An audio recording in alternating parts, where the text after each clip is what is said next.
Hello students, Pallav physics के amazing platform पे आपका स्वागत है। तो आज हम लोग स्टार्ट कर रहे हैं क्लास 11th का first chapter units and measurement, है ना। तो जो भी सीबीएसई बोर्ड के स्टूडेंट हैं या झारखंड बोर्ड के स्टूडेंट हैं, जैक बोर्ड और बिहार बोर्ड के स्टूडेंट हैं इंग्लिश मीडियम से, है ना, इन स्टेट बोर्ड के इंग्लिश मीडियम के जो स्टूडेंट हैं वो फॉलो कर सकते हैं आज से इस चैनल को। ठीक है, तो स्टार्ट करते हैं यूनिट्स एंड मेजरमेंट। और अगर आईसीएसई बोर्ड में भी ये अगर है तो वो भी देख सकते हैं, अदरवाइज उसका अलग से डालेंगे सेपरेट। ठीक है, तो चलिए स्टार्ट करते हैं। तो सबसे पहले यहाँ पे यूनिट्स एंड मेजरमेंट लिखा हुआ आपको दिख रहा है। तो क्या होता है यूनिट्स, क्या होता है मेजरमेंट। तो यूनिट समझने से पहले समझ लेते हैं मेजरमेंट क्या होता है। ठीक है, तो हम पहले डेफिनेशन लिख रहे हैं, पहले आप उसको सीधे सीधे तरीके से लिखो, फिर उसका मतलब गहराई में जाके, डेप्थ में जाके अच्छे से समझेंगे। तो मेजरमेंट, है ना, मेजरमेंट दिख रहा है, हाँ। तो मेजरमेंट होता है, मेजरमेंट इज कंपैरिजन, है ना, measurement of a physical quantity. ठीक है, measurement of a physical quantity, कोई फिजिकल क्वांटिटी तो होना चाहिए। Measurement of a given physical quantity, ठीक है, measurement of a given physical quantity involves comparison with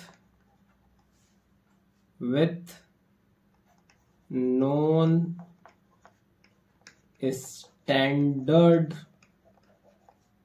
quantity of same nature। तो measurement पूछा जाए व्हाट इज मेजरमेंट, तो ये पहले आपको लिखना है। अब इसका मतलब समझते हैं। तो सबसे पहले देखो, इसमें लिखा हुआ है measurement of a given physical quantity.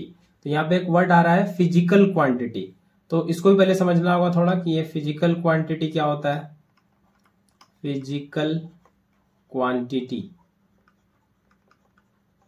तो फिजिकल क्वांटिटी हर वो क्वांटिटी फिजिकल क्वांटिटी है जिसको हम मेजर कर सकते हैं, है ना। तो any quantity which can be measured,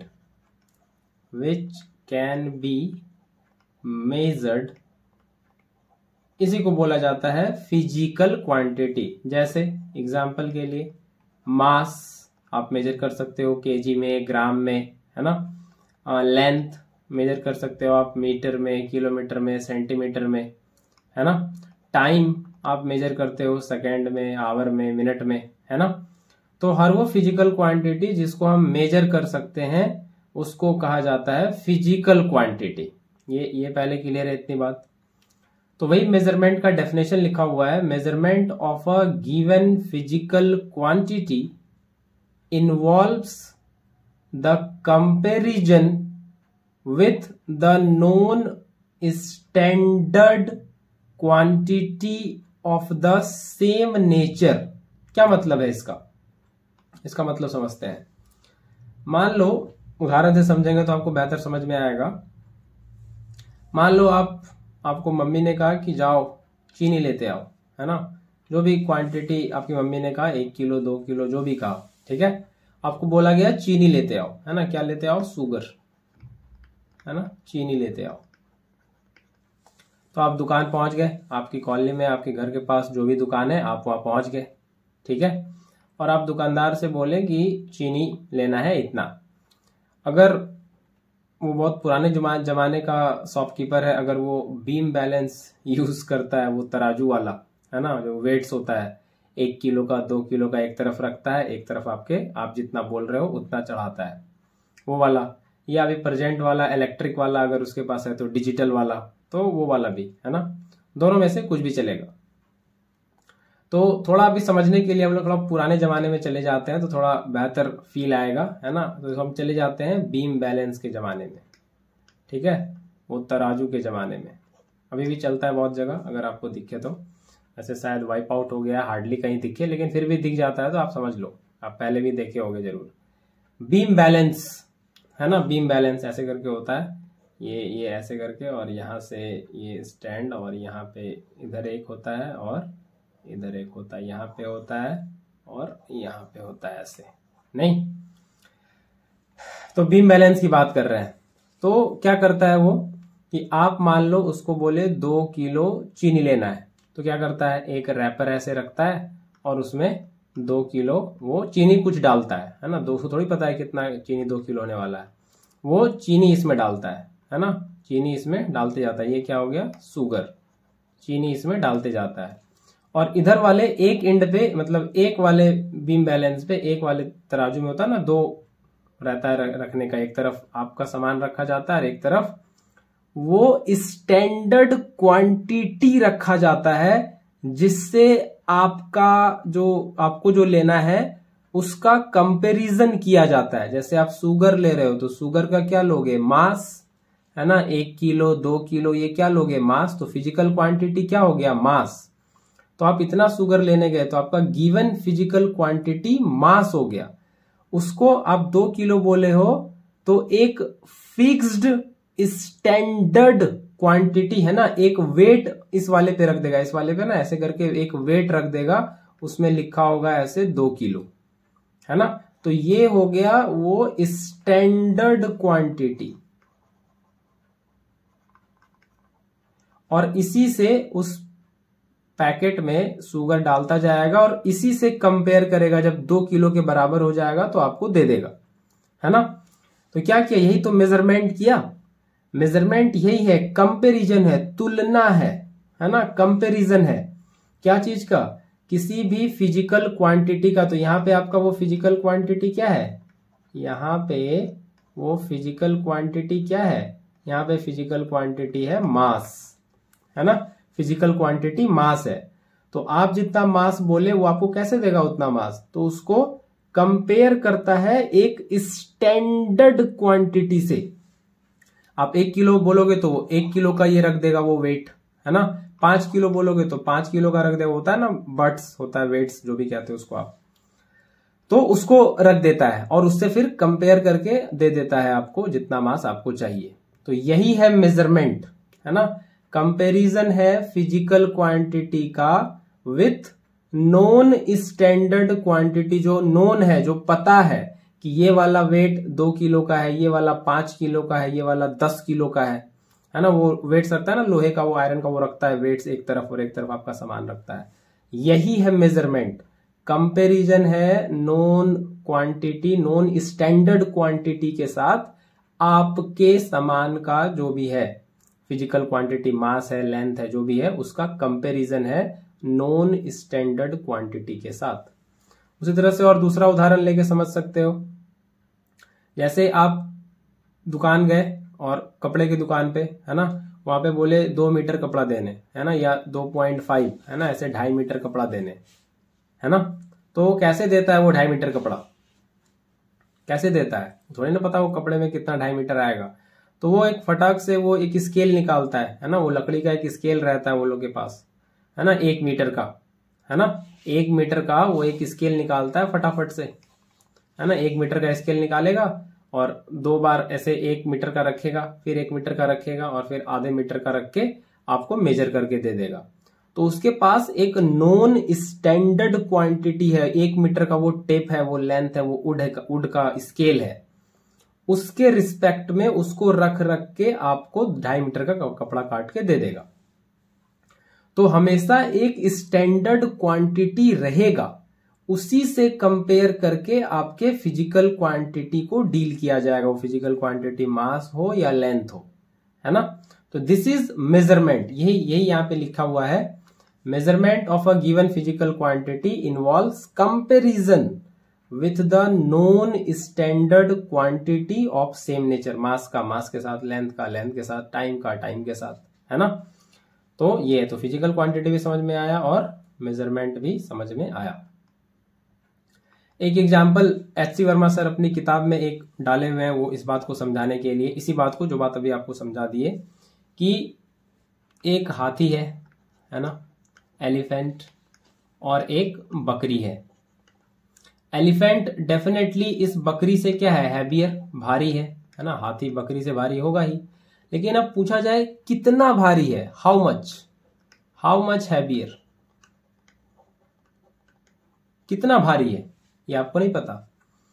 तो ये हाउ मच हैवियर ये बताने के लिए आपके पास, जैसे भी बताया कि चीनी का मास लेने के लिए आपके पास 2 किलो का वेट था, उसी तरह से एक स्टैंडर्ड क्वांटिटी चाहिए, एक स्टैंडर्ड, यहाँ पे एलिफेंट का मास वेट करना है ना, वजन बताना है कितना भारी है, तो उसी तरह से एक यहाँ भी मेरे पास एक स्टैंडर्ड मास होना चाहिए, है ना, यहाँ पे भी मेरे पास एक स्टैंडर्ड मास होना चाहिए।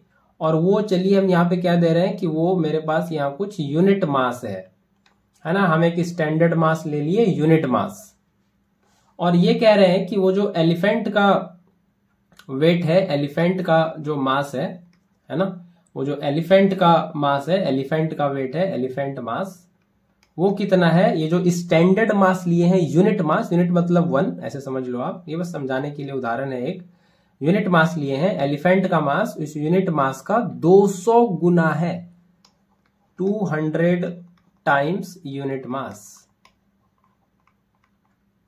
और जो बकरी है, वो जो गोट है, गोट का मास वो कितना है, वो समझ लो कुछ 20 टाइम्स है उस यूनिट मास का, है ना। तो यहां देखो एलिफेंट के मास को हम ऐसे लिख सकते हैं क्या, 10 इंटू 20 इंटू यूनिट मास, है ना, 200 को 10 इंटू 20 लिख लिए। तो देखो ये 10 इंटू यूनिट मास, ये क्या है, ये है गोट का मास, तो 10 इंटू गोट मास, यानी कि एलिफेंट जो है बकरी से 10 गुना ज्यादा भारी है ना। ये देखो यहां से समझ में आ गया। तो हमेशा कंपैरिजन करने के लिए मेरे पास एक नॉन स्टैंडर्ड क्वांटिटी जरूर होना चाहिए, नहीं तो हम कर ही नहीं पाएंगे, है ना। तो हमेशा मेरे पास एक नॉन स्टैंडर्ड क्वांटिटी होना चाहिए, है ना। आप दुकान गए, आप बोले 5 किलो चीनी लेना है, उसके पास कुछ है ही नहीं, है ना, नॉन स्टैंडर्ड क्वांटिटी कुछ है ही नहीं, तो बेचारा परेशान, 5 किलो वाला वेट उसके पास है ही नहीं, तो अब वो कैसे देगा। तो हमेशा मेजरमेंट के लिए एक नॉन स्टैंडर्ड क्वांटिटी होना चाहिए। आप कपड़े के दुकान पे जाओ, उसके पास वो लकड़ी वाला स्केल है ही नहीं, 1 मीटर वाला, जिससे आपको कपड़े का लंबाई काट के देगा, तो पता नहीं फिर ज्यादा कपड़ा दे देगा या कम कपड़ा दे देगा, है कि नहीं। तो इसीलिए हमेशा एक नॉन मतलब पता होना चाहिए, एक स्टैंडर्ड क्वांटिटी का कुछ मेरे पास होना चाहिए, जिसके रिस्पेक्ट में हम बात कर पाएंगे। तो दिस इज मेजरमेंट, ठीक है। ये पहले इतनी बात आपको समझ में आई। आगे बढ़े आगे इसके बाद जो लिखे थे हम यूनिट, है ना। यूनिट क्या होता है, यूनिट थोड़ा समझ लिया जाए। तो यूनिट पहले लिख रहे हैं डेफिनेशन, फिर से आपको पहले लिखना है और फिर डिटेल में समझेंगे। मेजरमेंट आई होप आपको अच्छे से समझ आया होगा, यूनिट भी पहले लिखो फिर अच्छे से समझते हैं। तो units are basic arbitrarily chosen,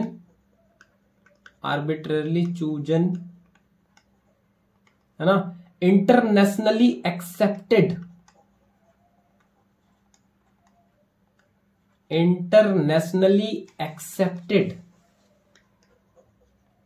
reference standard,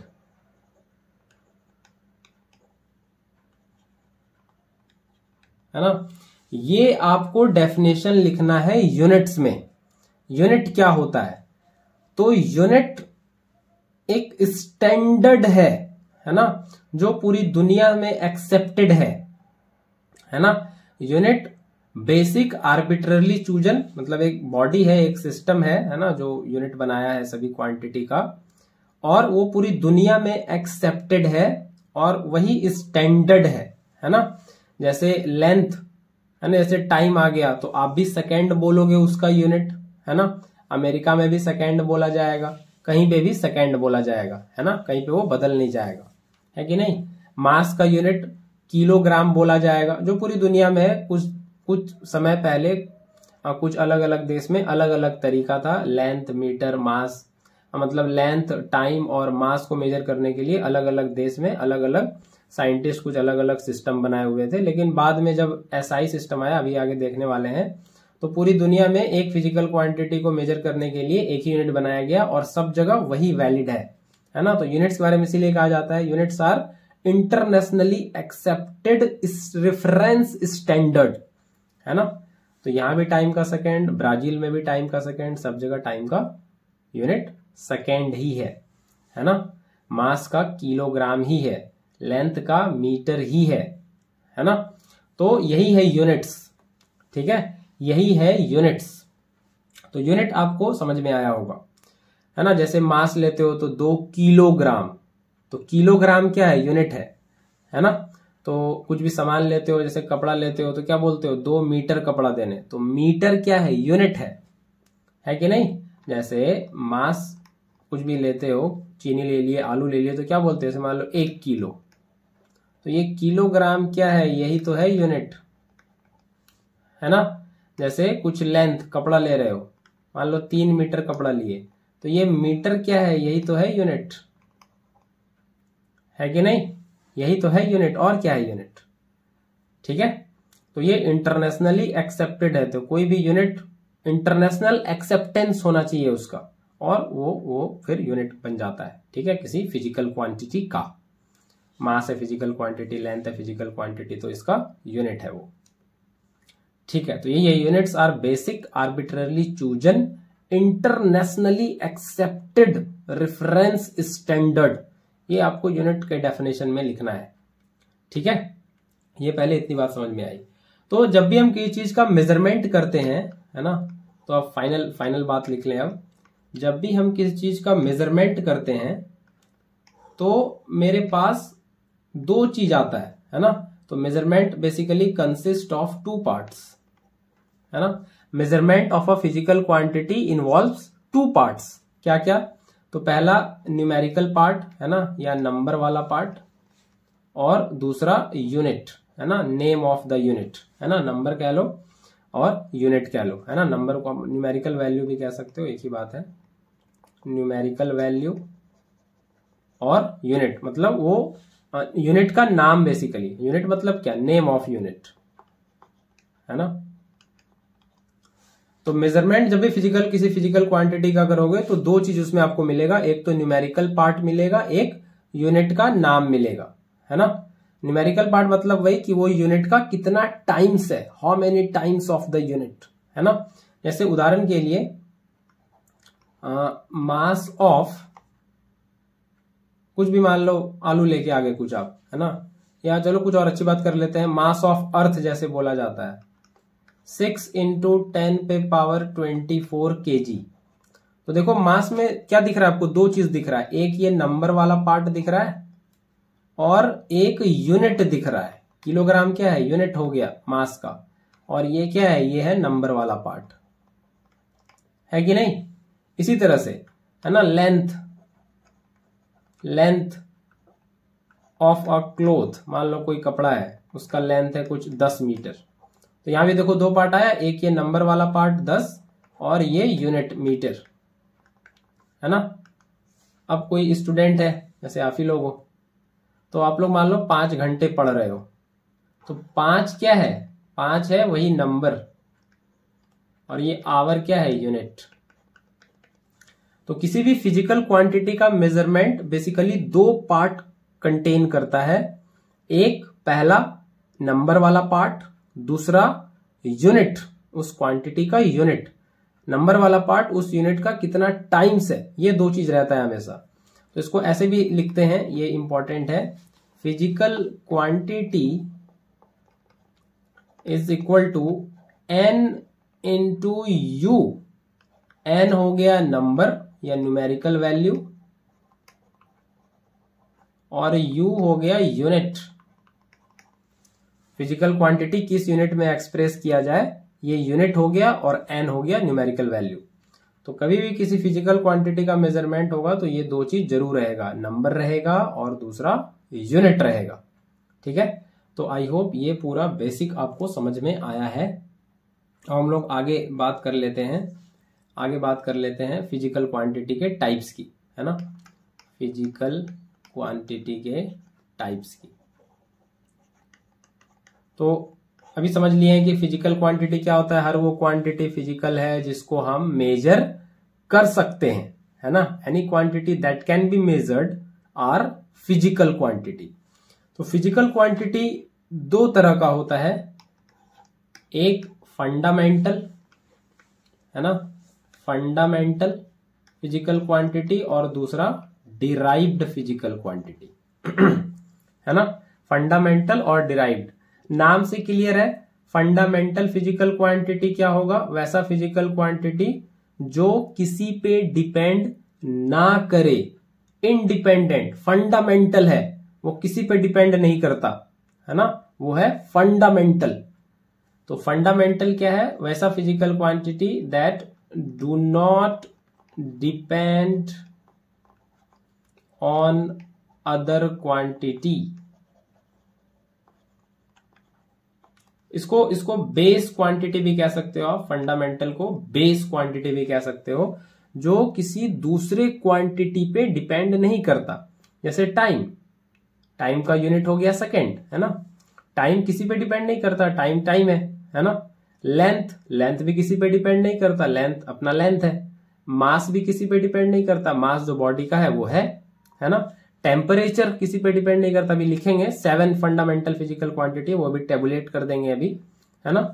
तो इस तरह से 7 फंडामेंटल फिजिकल क्वांटिटी है, 7 जो दूसरे क्वांटिटी पे डिपेंड नहीं करता, है ना, इंडिपेंडेंट है किसी और क्वांटिटी से। उसको हमको निकालने के लिए किसी और क्वांटिटी का हेल्प नहीं लेना पड़ता, इसीलिए वो है फंडामेंटल, है ना। जैसे पापा होते हैं फंडामेंटल, है ना, वो डिपेंड नहीं करते, और जो सन या डॉटर होता है वो फंडामेंटल नहीं होता, है ना, वो डिपेंड करता है फादर पे फाइनेंशियली। तो डिराइव्ड हम लोग हैं, है ना, सन एंड डॉटर, ये क्या है, डिराइव्ड, वो डिपेंड करते हैं for finance on the father और मदर व्हाटएवर। तो डिराइव्ड क्वांटिटी क्या है, तो ये वैसा क्वांटिटी है दैट नाम में देखो कह रहा है डिराइव्ड, मतलब दूसरे से डिराइव किया गया है, ये इंडिपेंडेंट नहीं है। तो that depend on other quantity, और that is derived from other quantity, है ना। अदर क्वांटिटी कहने से बेहतर है फंडामेंटल क्वांटिटी। इसको डिराइव्ड डिपेंड ऑन, या इसको ऐसे लिखना होगा, डिराइव्ड फ्रॉम, है ना, derived from fundamental quantity, fundamental quantity. तो डिराइव्ड क्वांटिटी वो है फिजिकल क्वांटिटी जो फंडामेंटल क्वांटिटी पे डिपेंड करता हो, है ना। अभी बता देते हैं थोड़ी देर में कैसे, तो दोनों बता ही देते हैं साथ साथ, है ना, फिर समझ में आएगा, ठीक है। तो साथ में हम एक चीज और बता ही दे, तब एक ही साथ बताएंगे दोनों को, है ना। फंडामेंटल क्वांटिटी है तो उसको बताने के लिए यूनिट भी चाहिए होगा। तो फंडामेंटल क्वांटिटी को बताने के लिए जो यूनिट चाहिए दैट इज फंडामेंटल यूनिट, है ना। Units needed to express fundamental quantity that are fundamental units, और derived units which are required to express derived quantity that are derived unit. तो ये भी आप लोग लिख लो पहले, है ना, fundamental unit and derived unit. तो ये भी पहले आप लोग लिख लो, फिर हम एक ही साथ लिखते हैं, उसको समझाते हैं दोनों क्वांटिटी और यूनिट को। फंडामेंटल एंड डिराइव्ड यूनिट, है ना। यूनिट्स रिक्वायर्ड, है ना, units required for fundamental quantity, are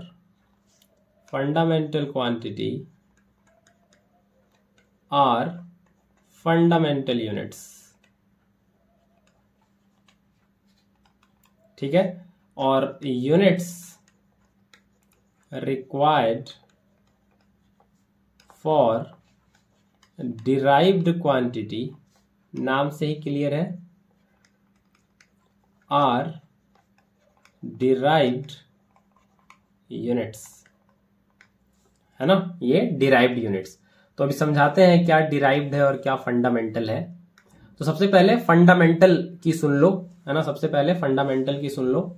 तो बेसिकली 7 फंडामेंटल फिजिकल क्वांटिटी है और इसका यूनिट भी हम लोग देख लेंगे।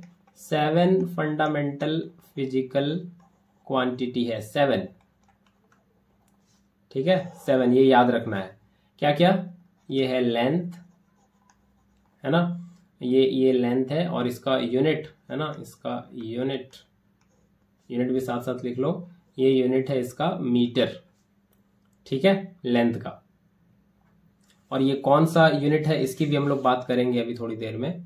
लेंथ, और उसके बाद मास का यूनिट है किलोग्राम, ठीक है। टाइम का यूनिट है सेकेंड।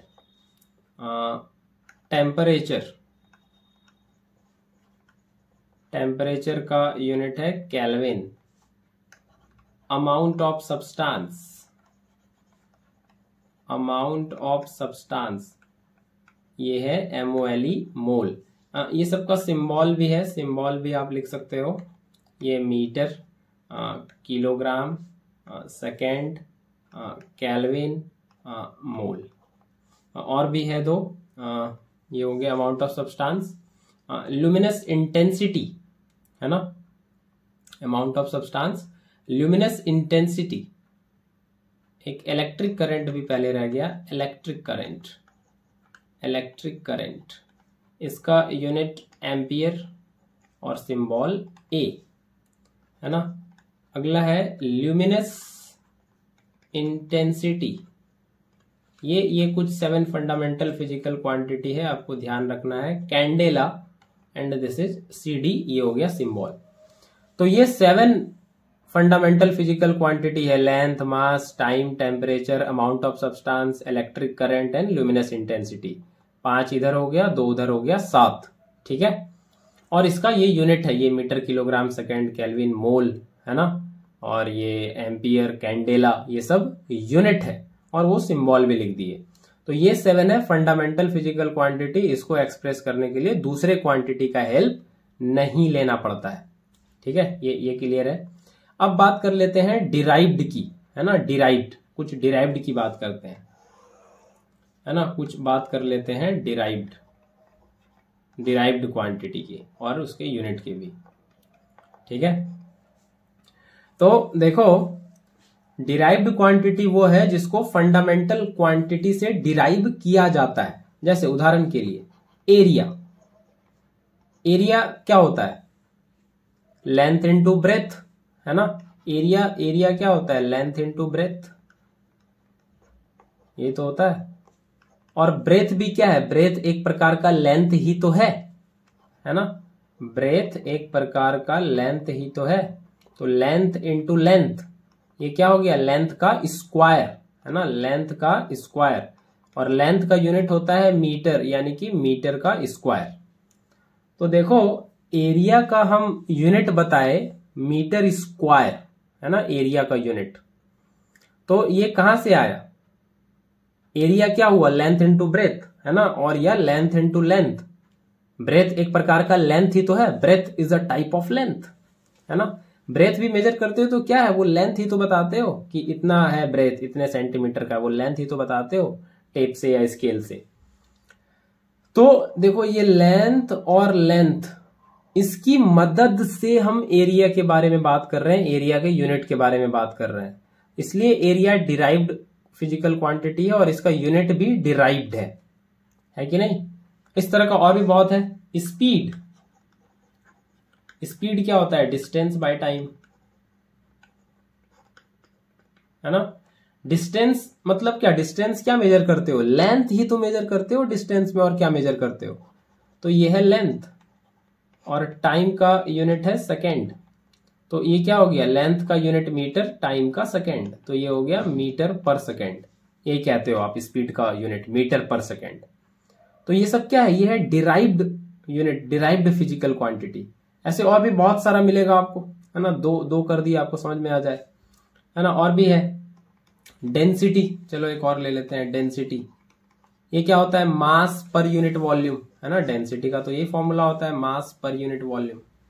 मास का पता है किलोग्राम, वॉल्यूम क्या है, वॉल्यूम क्या होता है, length into breadth into height, है ना। अब देखो ब्रेथ भी लेंथ है और हाइट भी एक प्रकार का लेंथ ही तो है, क्या है, सब लेंथ ही है। तो length into length into length, तो लेंथ का यूनिट क्या होता है, मीटर, तो metre into metre into metre, metre का क्यूब, तो किलोग्राम पर मीटर क्यूब। तो ये यूनिट डिराइव कर लिए, है ना, फंडामेंटल फिजिकल क्वांटिटी की मदद से। तो आई होप ये पूरा आपको समझ में आया है ना। तो फंडामेंटल भी समझ में आया, डिराइव्ड भी समझ में आया। डिराइव होता है फंडामेंटल की मदद से डिराइव, ठीक है। ये पूरी बात आपको समझ में आ गई, ये पूरी बात आपको समझ में आ गई। अब ये जो फंडामेंटल यूनिट आपने देखा अभी मीटर सेकेंड, और डिराइव्ड देखा मीटर पर second, kilogram, metre kilogram per metre cube, है ना, मीटर का स्क्वायर। तो ये जो फंडामेंटल और डिराइव्ड यूनिट देखा आपने अभी,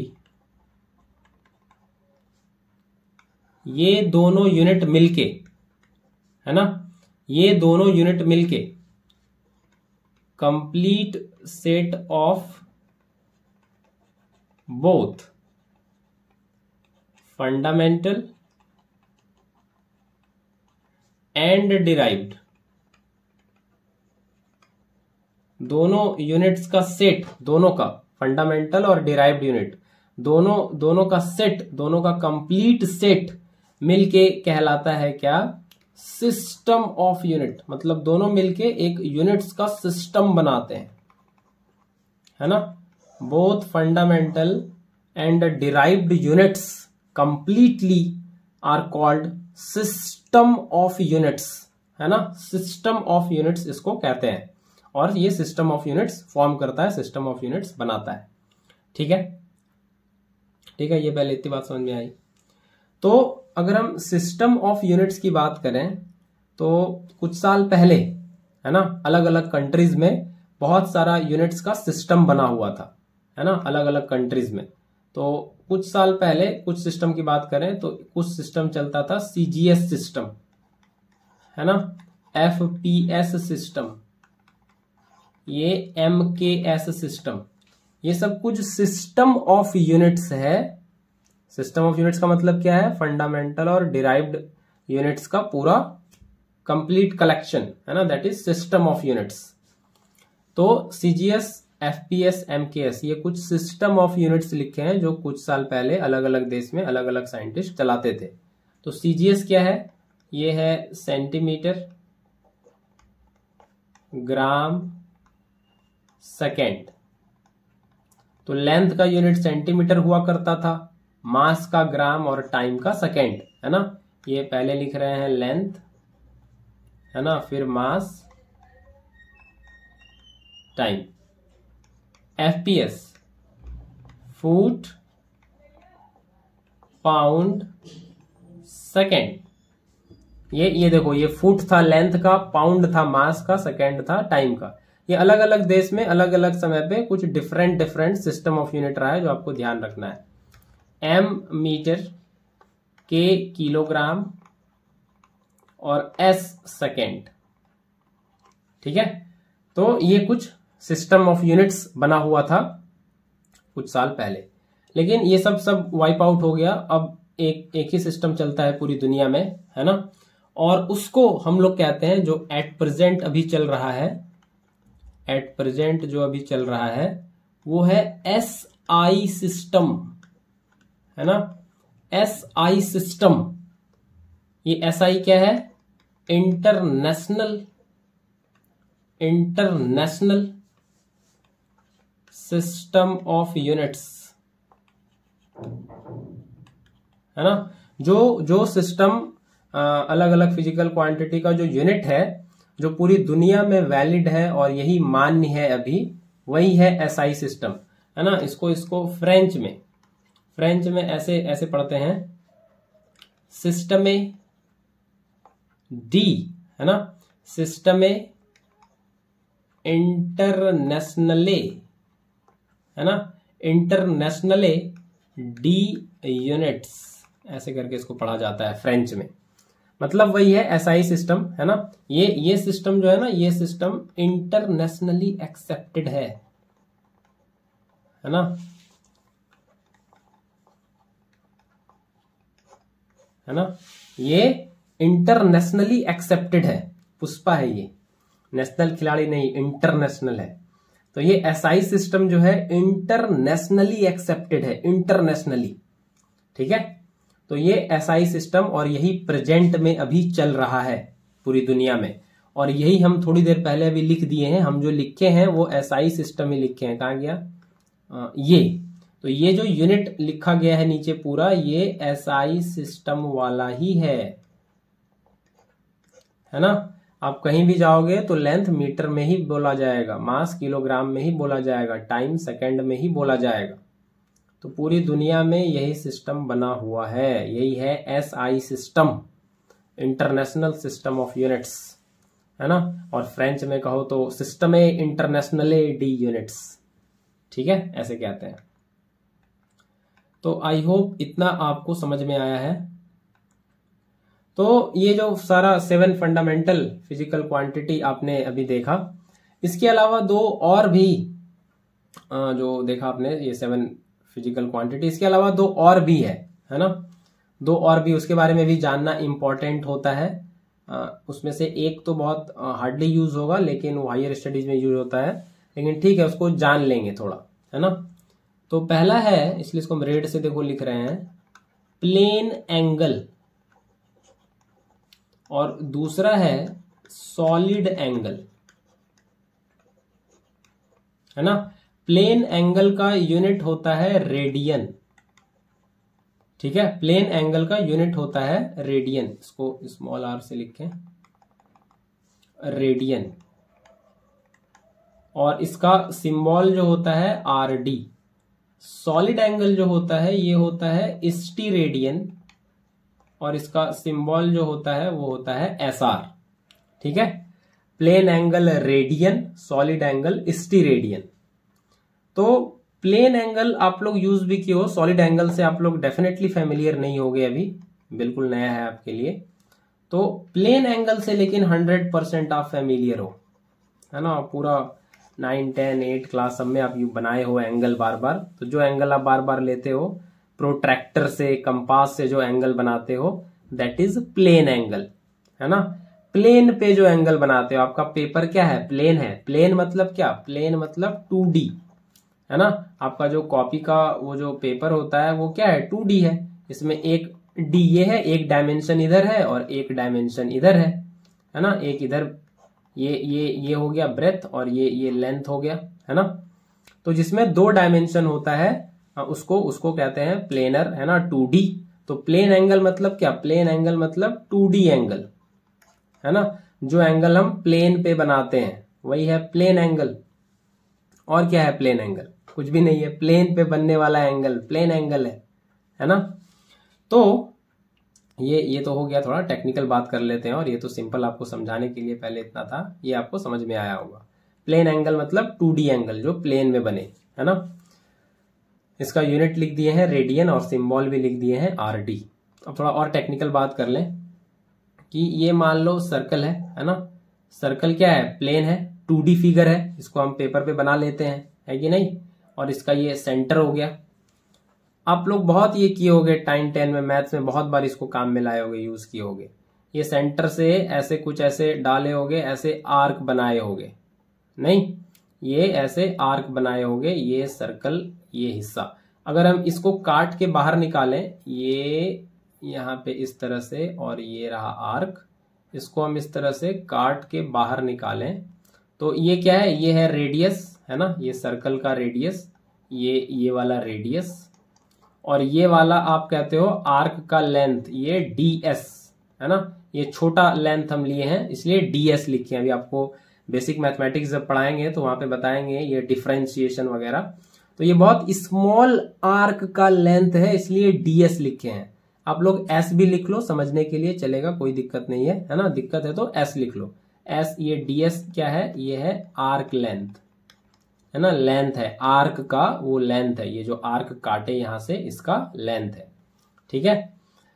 और ये आर्क जो यहां सेंटर पे एंगल सबटेंड कर रहा है, this is D theta. Again D theta is very small angle, है ना, डी थीटा कहने का वही एंगल है ना, यही है प्लेन एंगल, है ना, जो प्लेन में एंगल बन जाए वो प्लेन एंगल। तो ये प्लेन एंगल हम लोग क्या लिखते थे, theta equal to L by R, याद है, arc length by radius, D theta यही तो लिखते थे, आर्क लेंथ, लेंथ आर्क का डिवाइड बाय रेडियस, यानी कि डी एस बाय आर। तो प्लेन एंगल आर्क लेंथ और रेडियस का रेशियो है ना। आप लोग इसको ऐसे ही पढ़ते थे बचपन में, theta equal to L by R, चलेगा, ये भी चलेगा, है ना, समझ लो बस, है ना। ये आप एल ले लो और ये आर ले लो, तो थीटा हो गया एल बाय आर, है ना, यही तो पढ़ते थे, बचपन से पढ़ रहे हो, जब से सर्कल पढ़े ये तो पढ़ ही लिए, theta equal to L by R, arc length by radius का रेशियो क्या होता है, वो एंगल जो वो आर्क सेंटर पे सबटेंड कर रहा है वो एंगल, ठीक है। तो कोई भी आर्क, है ना, कोई भी आर्क, ये आर्क, ये जितना एंगल सबटेंड कर रहा है यहाँ पे, है ना, यहाँ पे, और ये ds, ये आर्क लेंथ और ये रेडियस, इसी को कहते हैं प्लेन एंगल, है ना, इसी को कहते हैं प्लेन एंगल। तो ये रहा प्लेन एंगल, आपको समझ में अब आ गया है। आगे दूसरा है सॉलिड एंगल, ये थोड़ा डिफिकल्ट हो सकता है आपके समझने पॉइंट ऑफ व्यू से, कोशिश करेंगे आपको समझा पाए, बहुत कम यूज में आएगा ये सॉलिड एंगल, लेकिन ठीक है, चलिए कोशिश करते हैं इसको समझने का। आपके सिलेबस में मेंशन है, एनसीईआरटी में मेंशन है ये सॉलिड एंगल। तो ये अगर बात करें तो ये 3D एंगल है, ये 2D में नहीं बनता, ये स्पेस में बनता है, ये 3D एंगल है, 2D नहीं है। ये कैसा एंगल है, 3D एंगल है, ठीक है, ये कैसा एंगल है, 3D एंगल है। तो पहले हम एक मैथमेटिकल एनालिसिस देते हैं, फिर फील करा देंगे ये क्या है। तो समझ लो पहले आप कैसे बनता है 3D एंगल, पहले ये समझ लो आप, है ना, पहले आप ये समझ लो, फिर इसको फील करा देंगे हम ये कैसे बनता है, ठीक है, वो फील करा देंगे कैसे बनता है। पहले आप ये एनसीईआरटी वाला डायग्राम पहले समझ लो सही से, ठीक है, ये पहले थोड़ा फील ले लो, ये सॉलिड एंगल कैसे बनता है, ठीक है।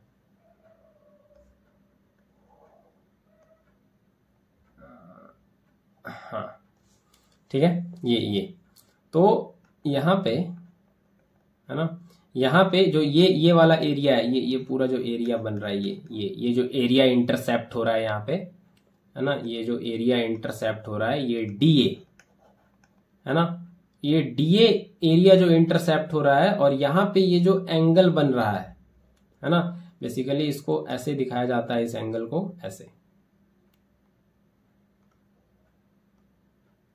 ऐसे दिखाया जाता है सॉलिड एंगल को, ये D ओमेगा ऐसे करके दिखाते हैं, और ये है रेडियस, ठीक है, ये है रेडियस।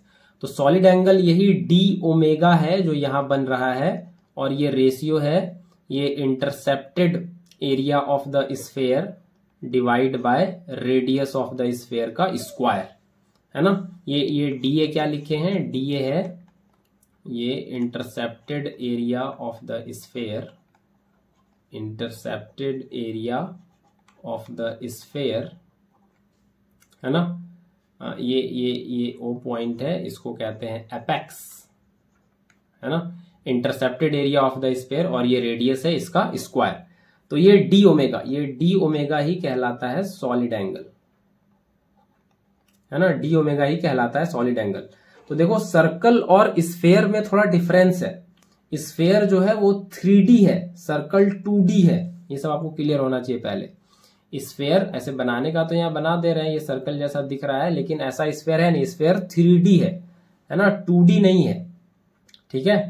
तो यहां से मान लो ये स्फेयर का हम कुछ ये टुकड़ा काट रहे हैं, है ना, ये टुकड़ा काट रहे हैं कुछ स्फेयर का, है ना, ये टुकड़ा काट रहे हैं।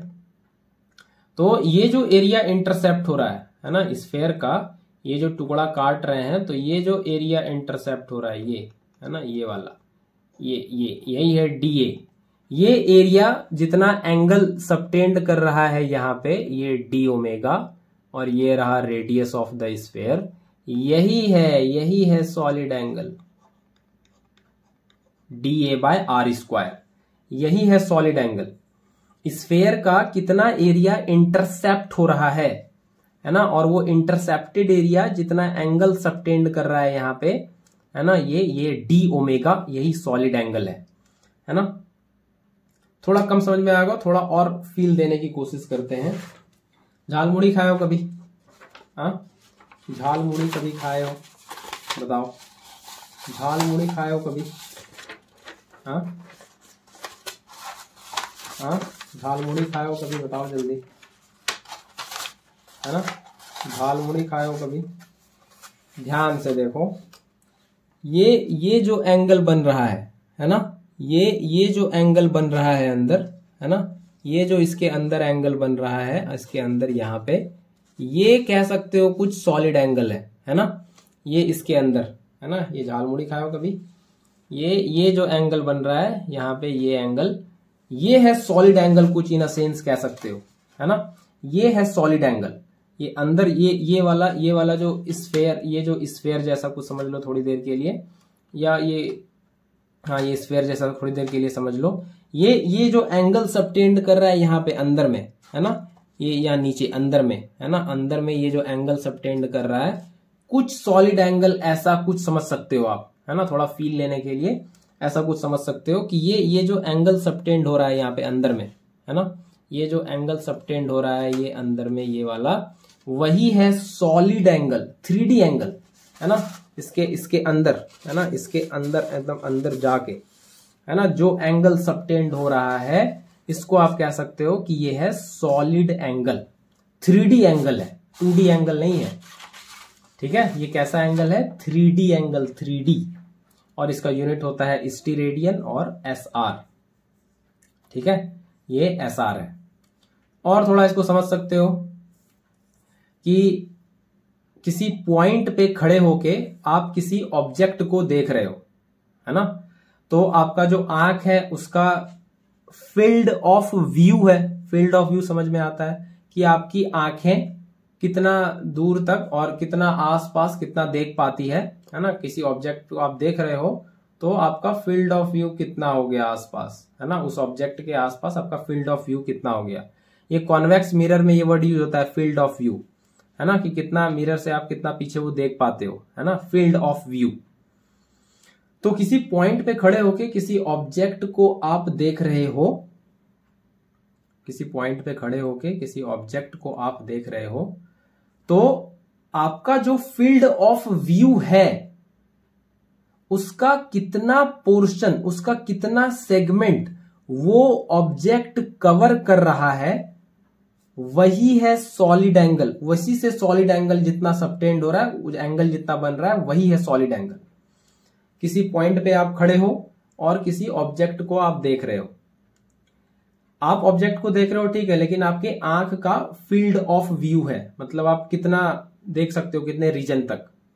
तो उस रीजन ऑफ व्यू में, उस फील्ड ऑफ व्यू में वो ऑब्जेक्ट जितना कवर कर रहा है, दैट इज सॉलिड एंगल। आप जिस पॉइंट पे देख रहे हो वहां पे वो ऑब्जेक्ट जो एंगल बना रहा है, दैट इज सॉलिड एंगल। वो फील्ड ऑफ व्यू में जितना वो ऑब्जेक्ट कवर कर पा रहा है ना। तो बहुत तरीके से सॉलिड एंगल समझाने की कोशिश किए हैं, शायद आपको समझ आया होगा, नहीं भी आया तो चलेगा काम, है ना। सॉलिड एंगल अभी बहुत इंपॉर्टेंट नहीं आता हायर स्टडीज में, और आपको ये बेहतर थोड़ा मैच्योरिटी के साथ समझ में आएगा। कोशिश किए समझाने का, आई होप थोड़ा बहुत आइडिया लग गया होगा सॉलिड एंगल का। ये 3D एंगल है ना, 2D नहीं है। तो आज के लिए इतना ही, मिलते हैं फिर अगले लेक्चर में। I hope unit and measurement का इंट्रो आपको समझ में आया है। मिलते हैं फिर अगले लेक्चर में। Till then take care, bye bye.